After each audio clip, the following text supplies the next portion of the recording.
So depress and abducted still to 110 degrees. Elbow extended. This time, forearm pronated. Okay?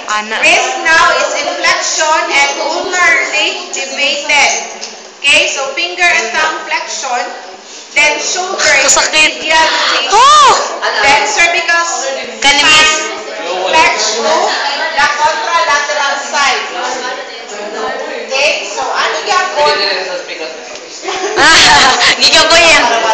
I miss. Okay, so abducted 110, press scap, ulnar elevated, flex up thumb and the fingers, and then pronated, medially rotated, and then side flexion to the contralateral side. Okay? Mommy siya. So,